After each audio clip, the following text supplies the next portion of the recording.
Karena salah satu yang bikin hubungan kita, baik itu dengan keluarga ataupun dengan geng, tetap langgeng, tetap nyaman itu ketika kita belajar untuk selalu berbaik sangka semampu kita. Fattaqullaha mastata'tum. Jadi ada level orang yang bisa berbaik sangka tuh level haqqa tuqatih. Kan ayatnya 2 ya. Ayat yang di Ali Imran, ittaqullaha haqqa tuqatih. Kalau ittaqullah itu kita breakdown, kan takwa itu variannya tuh banyak banget. Salah satu di antara arti takwa itu adalah berbaik sangka, karena berbaik sangka juga amal soleh. Ada orang yang bisa berbaik sangka itu levelnya haqqa tuqatih, benar-benar baik sangka. Ini orang kayak nggak pernah ada pikiran buruk di dalam akalnya, di dalam pikirannya. Selalu baik tentang orang lain. Kalau ke manusia aja yang dia punya aib, dia selalu bisa berbaik sangka, apalagi ke Allah yang maha sempurna. Ada orang yang kayak gitu emang, tapi jarang banget. Apa kriteria orang bisa kayak gitu Ustaz? Atau apa kuncinya, tipsnya? Ya mungkin satu, dia orang yang bisa jadi dia emang orang yang polos, sehingga nggak ada pikiran-pikiran yang macam-macam di dalam benak dia, terlalu polos. Ada orang kayak gitu, ada. Kadang-kadang kita cemburu gitu ya sama orang yang terlalu polos, yang mungkin pergaulannya terbatas, pendidikannya terbatas, orang desa yang walaupun nggak semua orang desa, kalau sekarang kan udah pada online ya. Tapi saya pernah umroh bareng seorang bapak petani yang setiap hari jalan katanya 8 kilo ke sawah, buruh tani bukan petani, buruh tani, 8 kilo ke sawahnya, pulang balik berarti 16 kilo setiap hari. Dan ketika berangkat umroh, itu orang yang lain kadang-kadang namanya orang dari satu grup ya, ada aja masalah kayak masalah di dalam kamar, misalnya kayak satu grup kita ngambil yang kuat 4 orang. Ada yang nggak senang AC-nya dingin lah, ada yang nggak bisa tidur kalau lampunya nyala lah, yang lain harus nyala, yang satu nggak bisa nyala. Ada yang kalau di kamar mandi paling lama sendiri, jadi pada ngantri. Ada aja masalah. Tapi ini orang nggak pernah ada masalah. Ke orang lain tuh dia nggak pernah baper, nggak pernah bete, nggak pernah marah, nggak pernah ngomongin yang enggak. Nyaman banget, kayaknya hidupnya tuh anteng, nggak ada masalah. Kenapa bisa kayak gitu? Mungkin bukan karena dia orang yang selalu mampu berbaik sangka. Allah menganugerahi dia kepolosan sehingga nggak bisa berburuk sangka. Dia nggak bisa berbaik sangka dan juga nggak bisa berburuk sangka, ya gitu-gitu aja. Dalam satu kondisi kadang orang kayak gini lebih bahagia daripada kita yang complicated ya.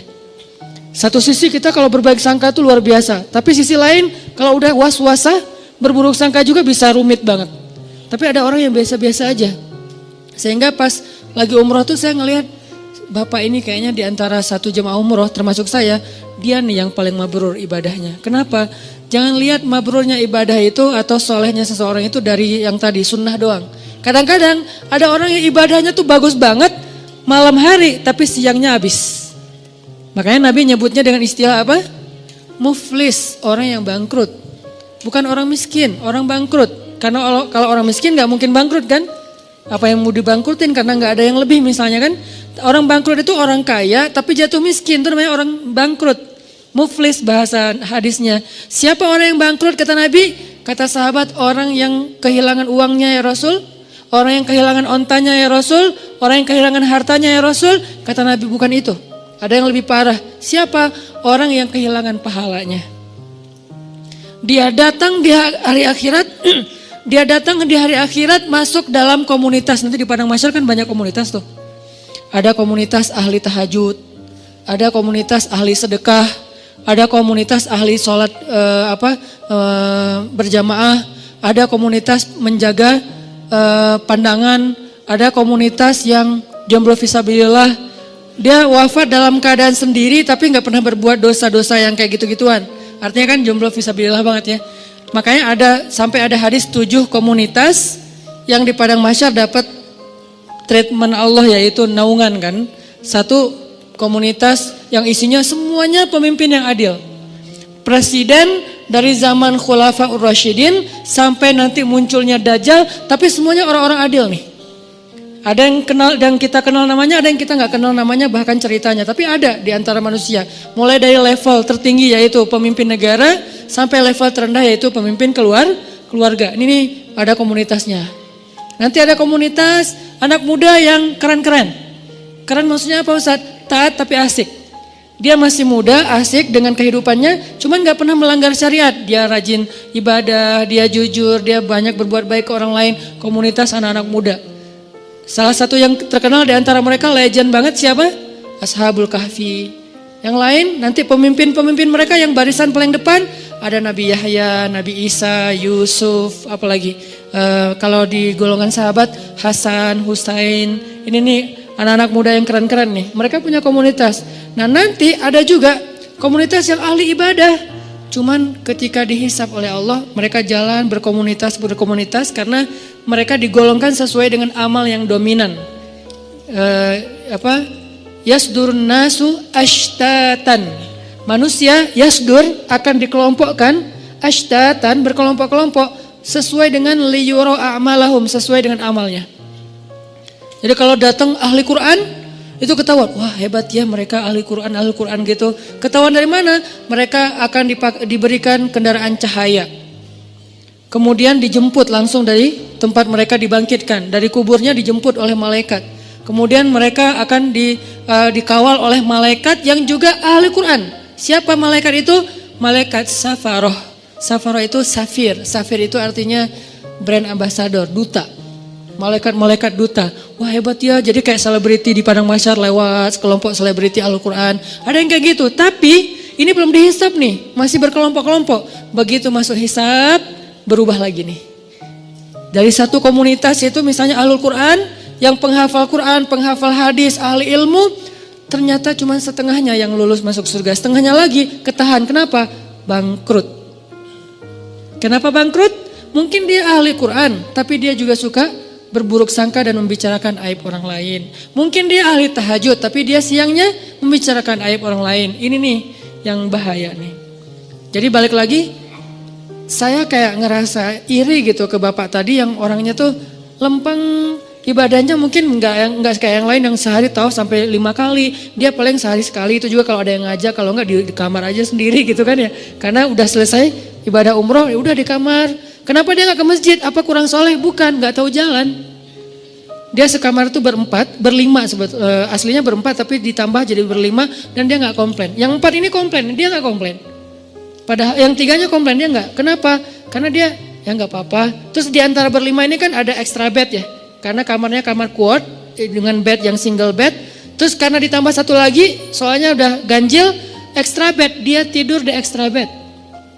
Yang notabene extra bed itu enggak seperti yang biasa, kurang empuk, terus dari bawahnya tuh bunyi-bunyi gitu, terus sakit badan, tapi dia mau, padahal dia bayar sama dengan yang lain, tapi dia dikasih extra bed, gak apa-apa. Terus teman-temannya karena malam-malam pada cepet-cepetan, pada berangkat sendiri-sendiri ke masjid, dia tinggal sendiri, takut, sama orang kampung, takut keluar entah nyasar, kan yang paling terkenal tentang Mekah itu kan nyasar ya. Jadi akhirnya dia karena takut nyasar, ya udah di kamar aja. Salat subuh di kamar padahal di Mekah. Pak gimana tadi subuhnya? Di kamar Ustaz. Loh kenapa? Gak ada yang nemenin gitu doang. Wah ini Masya Allah, mungkin subuh dia tuh lebih afdal daripada kita yang subuhnya di masjid. Kenapa? Bukan karena dia gak mau, dia gak mampu, takut. Yang lain tawaf sehari 5 kali, dia tawaf kalaupun ada yang ngajak sehari sekali. Tapi gak pernah ngomongin aib orang lain. Gak pernah berburuk sangka kepada orang lain. Dia orangnya selalu tersenyum. Dalam keadaan capek aja bisa tersenyum. Dahsyat nih orang kayak gini nih. Gak tahu Allah kasih kelebihan apa pada dia. Ini namanya haqqa tuqatih. Husnuzonnya itu udah benar-benar husnuzon. Selalu husnuzon. Gak pernah berburuk sangka. Ada orang kayak gitu? Ada. Apalagi di kalangan sahabat. Contoh. Ada seorang sahabat namanya Tolhah bin Abdillah. Istrinya Tolhah ini pernah sukses, pernah juga diuji dengan terpuruk secara finansial, bisnis dia, dagangan dia tuh kayak rugi gitu. Ketika sukses, teman-temannya banyak yang datang ke rumah. Tolhah, jadi rumahnya rame terus. Dan suka minjemin duit dari dia, jadi dia bantuin teman-temannya, traktirin makan teman-temannya. Pas lagi sukses nih, begitu dia bangkrut, sepi, gak ada yang datang ke rumahnya. Orang gak ada yang ngejar dia, gak ada yang ngeramein rumahnya lagi, nggak ada yang jalan makan bareng dengan dia. Harusnya kan minimal gantian dong, sekarang dia yang ditraktirin kan. Akhirnya istrinya secara manusiawi normal bilang gini, Tolha, tuh lihat teman-teman kamu sekarang. Ketahuan kan siapa yang sejati, siapa yang enggak. Kenapa kata Tolha? Giliran kamu sukses dulu mereka nemenin kamu. Ramai di rumah setiap malam. Sekarang giliran kamu bangkrut mereka jauh dari kamu. Kata Tolha, enggak, sebaliknya. Mereka itu teman-teman yang baik. Mana sisi baiknya? Dulu ketika aku banyak uang, mereka datang meminta tolong kepada aku karena mereka tahu aku mampu menolong mereka. Sekarang ketika aku bangkrut gak punya uang, mereka gak datang lagi karena gak mau merepotkan aku. Lihat sisi, selalu ada sisi husnuzon. Ini orang kok bisa kayak gini gitu. Sekarang mereka gak datang lagi ke rumah aku karena gak mau ngerepotin aku, takut daripada saya minta pinjam uang ke Tolha tapi Tolha jadi gak enak hati karena gak bisa nolongin, kasihan ya udah deh gak usah datang ke rumah Tolha. Itu yang dipikirin. Coba kalau kita, kayaknya kita kayak istrinya lah ya, normal kan ya. Dan itu gak salah, cuman ada orang yang keren, bisa haqqa tuqatih. Sehingga ayatnya ittaqullaha haqqa tuqatih. Kalau kalian mau beramal soleh yang pol, coba. Ada orang yang bisa kayak gitu. Siapa lagi yang bisa husnuzon? Istrinya Abu Ayyub. Ketika terjadi fitnah, berita hoax tentang Aisyah selingkuh dengan Sofwan. Istrinya Abu Ayyub pulang ke rumah terus nanya ke istrinya, "Mah, udah dengar berita yang lagi trending topik gak?" Gitu. "Oh, tentang Aisyah, ya. Gimana menurut mama?" Kata istrinya Abu Ayyub, "Ya Abu Ayyub, gimana menurut engkau kalau ada yang membuat berita aku selingkuh?" Kata Abu Ayyub, "Ma'azallah, gak mungkin saya percaya. Karena saya tahu mama orangnya solehah, baik, menjaga diri, gak mungkin macam-macam. Kalau sebaliknya ada orang yang mengatakan engkau hai Abu Ayyub selingkuh, mungkin gak?" "Ma'azallah, gak mungkin saya selingkuh, kan saya suami setia sama kamu," gitu-gitu kan ya. "Terus saya gak mungkin selingkuh, gak mungkin berpaling ke yang lain mah, demi Allah gitu." Kata istrinya Abu Ayyub, "Wahai Abu Ayyub, sesungguhnya Aisyah lebih soleha dari aku. Kalau aku gak mungkin, Aisyah lebih gak mungkin lagi. Sesungguhnya Sofwan lebih soleh dari kamu. Kalau kamu aja gak mungkin, apalagi Sofwan." Ini juga berbaik sangka. Dia selalu melihat angle yang bisa buat dia tuh berbaik sangka sama orang lain. Dia cari, dia ulik tuh. Gimana ya cara berbaik sangka? Gimana ya cara berbaik sangka? Kan itu harus dicari juga ya, gak bisa pasrah gitu aja. Karena kalau kita pasrah doang kan yuwaswis. Yang banyak itu kan was-wasah setannya nih. Yuwaswisu fi sudurinas. Ternyata dia benar, ternyata dia gitu, ternyata dia nggak seperti yang kamu pikirkan. Ini tuh banyak banget sehingga kita harus ngelawannya dengan cari-cari celah. Mana ya sisi baiknya ya, mana sisi baiknya ya. Kalau nggak ada, minimal kalau nggak bisa sama sekali, Allahu a'lam. Saya nggak mau komen deh. Saya nggak mau berprasangka apapun deh. Ya udah deh, saya diam aja. Nah ini menunjukkan bahwa ada orang yang haqqa tuqatih. Ada juga yang nggak bisa haqqa tuqatih, maka Allah berfirman di dalam surat At-Taghabun kalau nggak salah, fattaqullaha mastata'tum. Kalau kalian nggak bisa berbaik sangka total, semua kasus berbaik sangka nggak bisa, minimal mastata'tum, usahakanlah semampu kalian. Ini Al-Quran, indahnya Al-Quran tuh kayak gitu, balance. Cuman kadang-kadang kan kita ngambil satu ayat menyimpulkan, padahal ayat itu saling mengutuhkan, saling menjelaskan bayinat antara satu dengan yang lain. Kalau nggak bisa semuanya berbaik sangka, jangan sampai juga kita akhirnya nyerah. Kayaknya susah banget ya berbaik sangka, udah deh kita biasa-biasa aja. Jangan gitu. Mastata'tum, berusahalah semampu kalian. Yang kalian lewatkan, minta ampun sama Allah. Yang kalian mampu, maka jagalah, dawamkan, istiqomahkan. Fattaqullaha mastata'tum. Mastata'tum itu yang mana Ustadz? Yang kecil-kecil dulu, latihan dari yang kecil dulu. Berbaik sangka terhadap hal-hal yang mungkin buat kita sih nothing tulus lah. Ini kan masih gampang ya berbaik sangkanya ya. Apalagi buat orang yang mungkin gak ada hubungannya dengan kita. Yang kalau kita berbaik sangka juga atau berburuk sangka gak ada untung ruginya buat kita. Ya udah kita latihan dari yang itu dulu. Terus kasus-kasus sepele, kasus yang sekedar komen, sekedar broadcast. Kayak misalnya kita lagi di satu grup, beda mazhab. Tiba-tiba ada yang broadcast mazhab yang kita gak sama dengan kita. Jangan langsung berburuk sangka, nih kayaknya nyepet gua nih. Jangan. Sampai di dalam taklim juga kadang-kadang ada orang yang berburuk sangka gara-gara pertanyaan. Misalnya Ustadz, saya mau nanya, gimana orang yang kerjanya masih riba? Langsung diliatin. Lo maksudnya gua? Jangan, karena dia nggak kenal kita dan dia juga nggak tahu. Mungkin dia nanya, memang dia pengen tahu jawabannya. Tapi jangan juga sengaja kita nanya buat menjatuhkan teman kita yang baru belajar. Kayak misalnya dia baru datang, hijabnya belum sempurna. Kita lihat tuh, wah ini ada bahan pertanyaan nih. Pas sesi tanya jawab, Ustadz, apa hukumnya masuk masjid? Hijabnya masih kelihatan kayak orang di sebelah. Nah ini nih. Atau kalau nggak bilang pun sampai bikin dia nggak nyaman gitu. Yang jelas saling apa ya?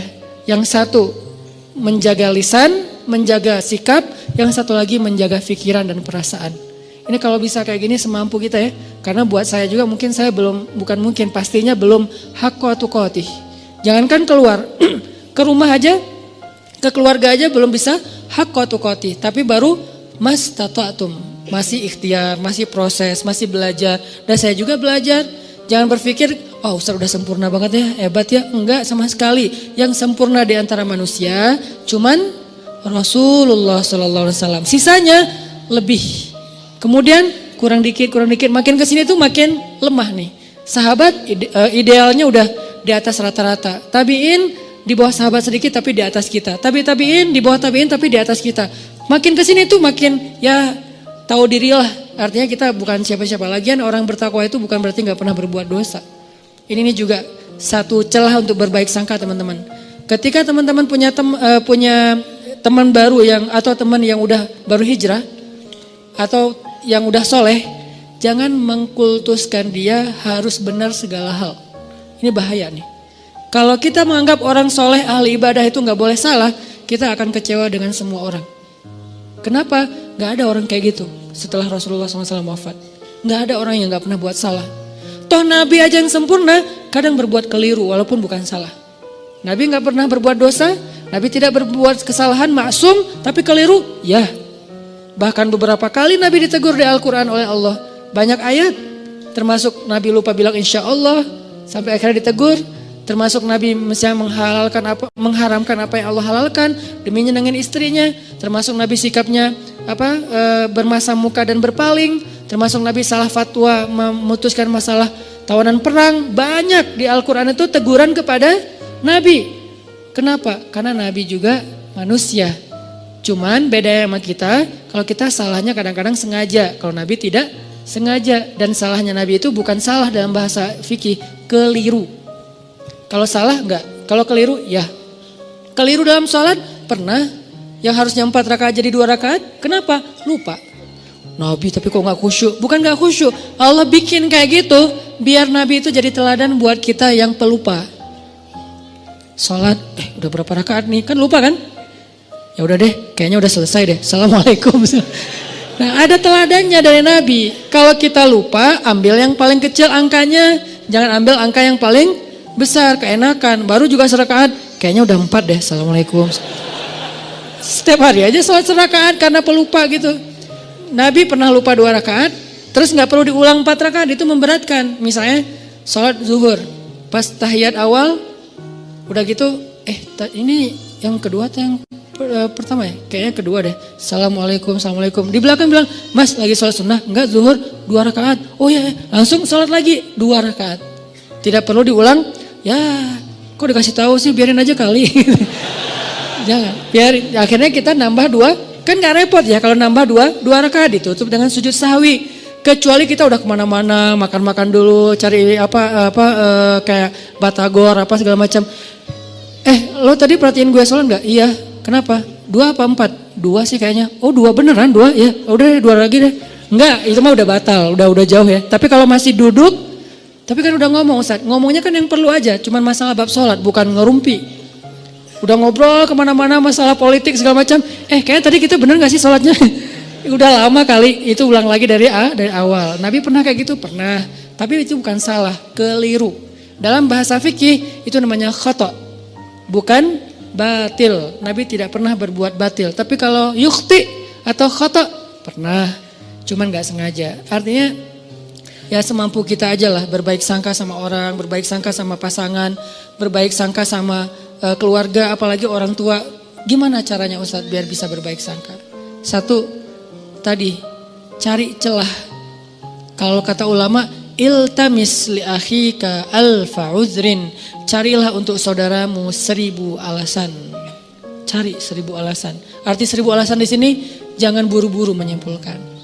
Jangan buru-buru menyimpulkan. Ada satu hikmah yang menurut saya itu keren dari seorang dai.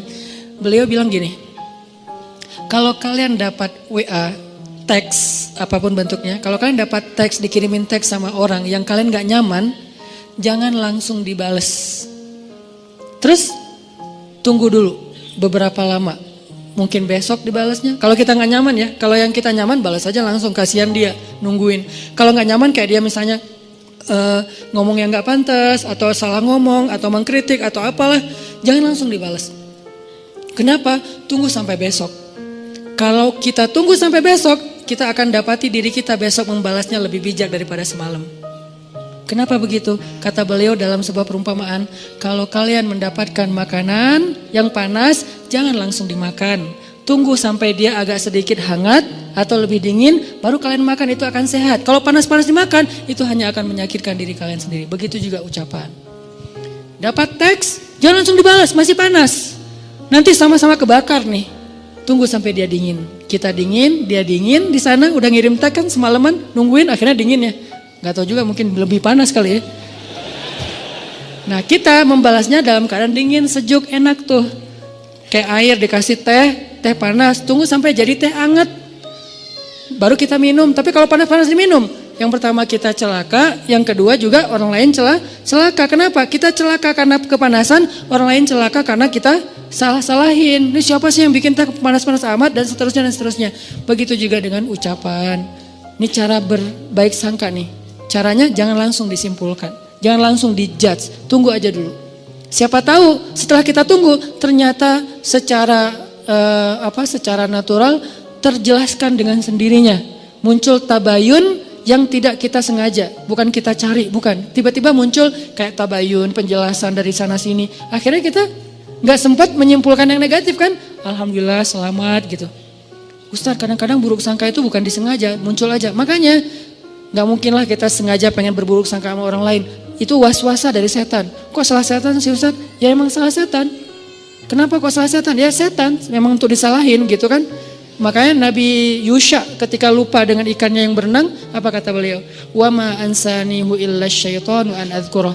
Gak ada yang bikin saya lupa kecuali karena saya setan. Ini setan nih kerjaannya nih gitu. Jadi a'udzubillahi minasyaiton. Pas kita ada yang gak enak di pikiran kita, a'udzubillahi minasyaitonirrajim. Terus kata setan, gue gak ngapa-ngapain kok ditauz-tauzin sih. Ya emang bagian dia gitu. Masa a'udzubillahi minni. Ya Allah, aku berlindung dari diriku sendiri, kan gak mungkin ya. Gak ada ayatnya, yang ada berlindung dari setan. Intinya cari celah, jangan langsung disimpulkan, biarin aja dulu, larut. Ada masalah, jangan langsung, wah bener nih, jangan, diamin aja dulu. Minimal kalau gak tertabayun, terjelaskan dengan sendirinya, kitanya udah concernnya udah pecah dengan hal-hal yang lain. Siapa tahu tiba-tiba Allah memberi kita rezeki lupa, besok gak sempat dibahas lagi. Ini cara-cara berbaik sangka yang kata ulama praktis. Tunggu, jangan simpulkan dulu. Kedua, cara berbaik sangka, kita ingat-ingat kebaikannya. Karena kalau kita gak pernah ingat kebaikan orang lain, agak susah sih memikirkan bahwa dia itu sebetulnya gak ada maksud apa-apa. Tapi kalau menurut kita nih orangnya tuh baik, orangnya tuh gak pernah bohong. Begitu ada orang bilang dia bohong lu kemarin, kayak gak mungkin deh. Soalnya setahu saya dia tuh orangnya selalu jujur. Nah kan karena kita ingat bahwa dia jujur, susah percaya kalau dia bohong. Karena kita ingat dia orangnya setia, susah percaya kalau dia selingkuh. Karena kita ingat dia orangnya perhatian, susah percaya kalau dia cuek. Ini nih ingat kebaikan. Seingat mungkin, kalau perlu kita bikin program buat diri sendiri berbaik sangka dalam rangka mastata'tum, semampu kita catat. Dia pernah gini sama saya, dia pernah bantuin saya, dia pernah. Sesekali kita minta tolong dia gak bisa tolong, kita akan lihat dulu sih dia selalu nolongin saya. Kok sekarang dia gak nolong? Kayaknya dia lagi ada masalah juga. Tapi kalau kita lupa, dia emang gitu orangnya, susah banget dimintain tolong. Padahal setiap hari nolong. Kecuali kali ini. Nah ini cara berbaik sangka, ingat kebaikan orang lain. Kalau gak ada Ustadz, siapa bilang gak ada? Gak mungkin gak ada, kecuali Firaun. Toh Firaun aja masih ada kebaikannya apa? Masih mau menampung Musa kecil di rumahnya, walaupun sebetulnya dia gak suka kepada Musa itu. Masih mau, gara-gara apa? Gara-gara sayang sama istrinya. Kalau Dajjal, nah itu satu-satunya yang mungkin bukan hampir gak ada sih emang. Sehingga kita disuruh bertauz di akhir sholat kita dari Dajjal. Jadi tauz itu kayaknya setahu saya tuh 2 ya. setan dan dajjal. Ini saking buruknya. Tapi kalau manusia biasa pasti ada. Kalau nggak kelihatan sama kita bukan nggak ada, kita nggak tahu. Sehingga kita berbaik sangkanya ya pasti adalah kebaikan dia, cuman saya nggak tahu. Ustadz, kalau yang berburuk sangka itu tentang sesuatu yang bikin kita sebel gimana Ustadz? Ini nih yang agak berat nih. Kalau nggak ada hubungannya dengan kita kayak isu, informasi apa yang lagi nge-hit atau apa, itu mungkin buat kita sih gampang berbaik sangkanya. Tapi kalau yang bikin kita nyesek gimana Ustadz berbaik sangkanya? Sholat. Jangan berbaik sangka sama dia kalau belum mampu. Berbaik sangkalah kepada Rabbnya. Karena kalau ini juga nggak bisa, udah nggak ada lagi harapan. Cara berbaik sangka kepada Allah hubungannya dengan dia apa Ustadz? Ya Allah, saya nggak tahu apa yang terjadi. Saya serahkan urusan dia kepada Engkau. Engkau pasti nggak akan ngecewain saya dong pastinya. Ini nih cara berbaik sangka ke Allah. Akhirnya tawakal modalnya. Supaya kita nggak ngikutin prasangka buruk kita yang bikin kita nyesek. Kadang-kadang orang berburuk sangka itu bukan hanya dalam kehidupan yang biasa. Dalam ibadah aja bisa berburuk sangka. Dan kalau udah kayak gitu udah nggak nyaman. Ada teman kita misalnya kayak lagi puasa sunnah. Kok dia egois banget sih puasa sunnah pas lagi mau ngajak acara makan-makan bareng saya nggak bisa, sehari aja dia batal. Nah ini udah mulai muncul sebelnya, nggak nyamannya. Berbaik sangkalah apa? Ya mungkin dia nggak ada hajat yang dia lagi butuhin sehingga dia kayak lagi ngelobi langit dengan ibadah-ibadah sunnah dan itu lebih dia butuhkan daripada sekedar membatalkan puasa demi makan-makan dengan kita. Ya udah deh nggak apa-apa. Mungkin dia punya hajat yang penting. Bisa kayak gitu atau apapun lah bentuknya. Kadang-kadang dalam ibadah juga berburuk sangka itu bukan yang fatal sih, tapi agak dikit ganggu. Kayak lagi sholat berjamaah. Saya pernah ngimamin kan ada ayat-ayat yang kadang-kadang kalau lagi berkesan gitu diulang-ulang ya. Kayak misalnya baca ayat, bukan Ar-Rahman sih kalau itu pasti diulang-ulang sih. Fabi ayya rabbikum tukadziban. Ada yang kayak wabasyiril ladzina amanu wa 'amilus shalihat. Sampaikanlah berita gembira kepada orang yang beriman dan beramal soleh. Wah ini keren nih ayat nih. Wabasyiril ladzina amanu wa 'amilus shalihat. Diulang lagi. Kenapa? Lagi mensugesti diri. Gak usah khawatir deh beramal soleh. Karena pasti gembira hasilnya. Pasti dibahagiain Allah. Pasti Allah balas. Gak mungkin dikecewain. Wabasyiril ladzina amanu wa 'amilus shalihat. Di belakang kadang-kadang makmumnya mungkin gak bisa berbaik sangka. Tapi gak fatal juga sih. Jangan-jangan Ustadz lupa nih. Annalahum jannat. Karena kebenaran dia hafal. Annalahum jannat dibenerin. Saya wabasyiril ladzina amanu wa 'amilus shalihat annalahum jannatin tajri min tahtiha anhar. Ya. Seandainya bisa ngomong, tahu. Cuman kan nggak bisa ngomong dalam sholat ya. Jadi bukan saya lupa, lagi menikmati ayat yang menurut saya berkesan gitu, tapi kayak dibener-benerin, teriak satu masjid, annalahum jannat. Dia baru tahu annalahum jannat dari yang di depan, dan dia juga nggak hafal aslinya. Jadi kayak, wah ternyata itu ya udah deh rame-rame yuk. Annalahum jannat gitu. Apaan sih? Ada yang kayak gitu. Pernah sekali kayak gitu, sholat dibenerin dari belakang, pernah saya nggak ngerasa lupa gitu. Terus akhirnya apa? Saya sebagai imam kan gengsi gitu kan.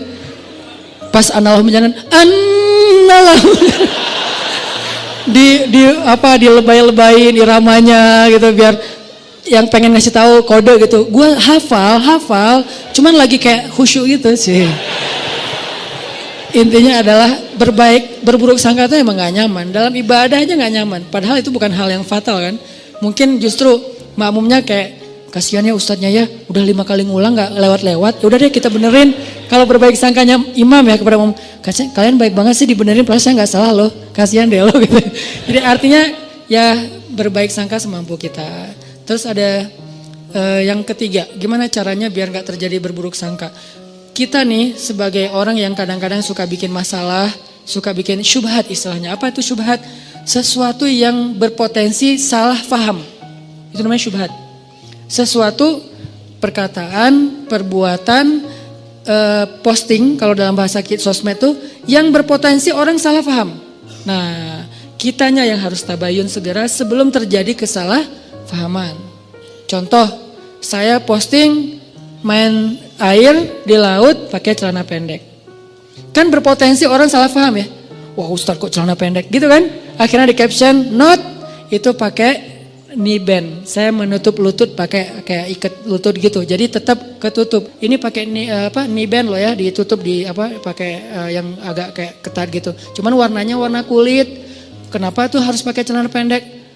Ya aja main papan pakai celana panjang, jeans pula gitu kan ya.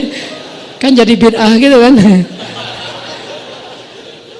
Gimana saya mau deketin teman-teman surfing sementara saya dianggap ahli bid'ah dalam mazhab surfing. Kecuali saya pakai shortboard yang emang dia lebih modern sehingga saya bisa pakai wetsuit gitu kan, pakaian kayak nyelam gitu yang panjang. Tapi kebenaran karena emang masih belajar biar lebih gampang pakainya yang longboard, selong mungkin kalau bisa 10 meter gitu kan. Selong mungkin biar lebih stabil kan, makin long, makin lebar, makin tebal kan makin stabil tuh. Walaupun berat sih kalau kena lumayan gitu. Ngambil yang paling long, makin bold. Sehingga mazhabnya itu makin kayak wah single fins or die gitu kan. Satu fin atau nggak usah sama sekali deh, nggak usah pakai fins gitu. Akhirnya ngikutin mazhab teman-teman yang emang mereka punya prinsip bahwa kalau long itu celananya pendek Ustadz, bajunya geleber gitu Ustadz, terus kayak gitu-gitu. Oh ada yang gitu-gitu ya? Iya ya Ustadz, ya udah deh biar saya nggak diahliin bid'ah, biar bisa dekat sama mereka, ngobrol santai. Ya udah pakai celana pendek, cuman biar nggak jadi syubhat, ditutup lututnya. Ini namanya mentabayyun sendiri sebelum dipertanyakan oleh orang lain. Ada yang kayak gitu, ada juga yang kayak misalnya kita lagi ke satu wilayah yang mereka baca Qur'annya itu kalau sholat bismillahnya dijaharkan. Ada yang mazhab jahar, ada yang enggak. Kalau saya kan ngambil mazhab yang sir, tapi baca cuman enggak dijaharkan. Nah pas lagi di sana kita bisa jelasin, maaf ya saya mungkin baca cuman sir gitu. Biar orang, lah Al-Fatihah enggak pakai bismillah. Nah diperjelas. Kalau perlu bismillahnya yang biasa bismillahirrahmanirrahim. Kali ini bismillahirrahmanirrahim. Enggak pakai irama tapi jelas gitu. Supaya orang lain, oh ya tenang deh kalau gitu. Jadi kita kayak tabayun sendiri. Itu perlu. Apa dalilnya Ustadz? Nabi pernah kayak gitu. Nabi suatu malam lagi nganterin istrinya pulang karena dari masjid. Nabi enggak nginep di rumah istri yang itu, cuman dianterin pulang. Pas lewat di sebuah lorong kayak gang gitu yang agak-agak remang-remang. Nabi berdua dengan cewek, lagi nganterin cewek ini pulang. Dan itu berlah istri beliau. Tiba-tiba lewat sahabat. Sahabat ngelihat Nabi sama cewek, langsung mereka mempercepat langkahnya. Nabi, pergi aja. Pergi aja mereka, dipanggil sama Nabi. Sebentar kata Nabi. Kenapa ya Rasulullah? Ini adalah Sofia istriku, kata Nabi.